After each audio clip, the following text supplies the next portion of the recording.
dari TPA Hidayatul Taqwa Purno.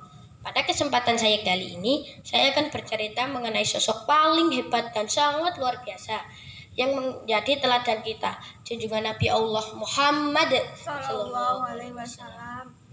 Sebelum saya bercerita, alangkah baiknya saya salam terlebih dahulu ya.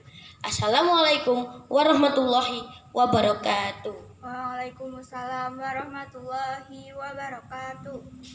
Kisah yang akan saya ceritakan tentang doa Nabi ketika dilempari batu dan diusir warga Taif. Mendengar judulnya saja, apa yang ada di benak kita? Sedih, kejam, atau menakutkan? Begini kisahnya. Lalu kita tahu teman-teman, Nabi Muhammad berangkat ke Taif tidak sendiri, namun ditemani oleh Zaid bin Harithah dengan hanya berjalan kaki. Bayangkan, dengan hanya berjalan kaki mereka perginya. Bayangkan betapa lelahnya. Nabi Muhammad berdakwah di Taif selama 15 malam.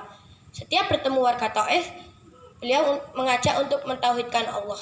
Tapi apa respon mereka?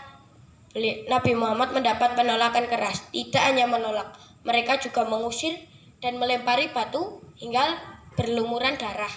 Begitu kesakitan, ia berlari mencari tempat persembunyian hingga mendapatkan di balik tembok milik Utbah dan Syaibah, dua putra Rabi'ah.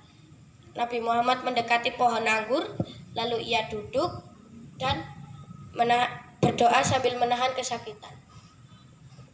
Ya Allah, aku mengadu kepadamu atas lemahnya kekuatanku dan sedikitnya usahaku serta kehinaan di hadapan manusia. Engkaulah Tuhan semesta alam, Engkaulah pelindung orang-orang yang lemah, dan Engkaulah pelindungku. Kepada siapa hendak Engkau akan serahkan diriku? Kepada orang-orang yang jauh di sana yang menyerangku, atau kepada zat yang dekat untuk mengatur urusanku? Aku berlindung asalkan kau tidak murka kepadaku. Aku tidak peduli, aku berlindung di balik cahaya wajahmu yang menerangi kegelapan, dan karenanya memberikan kebahagiaan di dunia dan di akhirat, dan kemurkaanmu yang akan kau timpakan padaku. Dua buah memperhatikan, tapi beliau tidak sadar. Keduanya pun memanggil Adas, seorang beragama Nasrani yang mengabdi pada mereka, untuk mengambilkan buah anggur dan makanan. Ketika anggur diberikan kepada Rasulullah, beliau mengucap kalimat Bismillah lalu memakannya. Adas pun kaget, sebab tidak pernah mendengar ucapan seperti itu. Ia pun penasaran dan bertanya kepada Rasulullah mengenai sosok Yunus bin Matta. Rasulullah menjawab, dia adalah saudaraku, seorang nabi, begitu pula dengan diriku. Jawaban Nabi itulah yang membuat Adas masuk Islam. Masya Allah. Ketika hari gelap, Rasulullah dan Zaid memutuskan untuk kembali ke Mekah. Meski menahan kepedihan, beliau ada satu hal yang membuat mereka bersemangat, karena masuk Islamnya Adas. Ketika tiba di Qarnul Manazil, Rasulullah menengadahkan wajahnya ke langit, dan tiba-tiba Jibril menampakkan diri seraya menyampaikan salam. Wahai Muhammad, Allah mengizinkanmu untuk menimpakan dua gunung itu pada penduduk Taif. Nabi Muhammad menjawab, jangan, siapa tahu Allah akan mengeluarkan seseorang yang mengucapkan kalimat La ilaha illallah pada rahim mereka.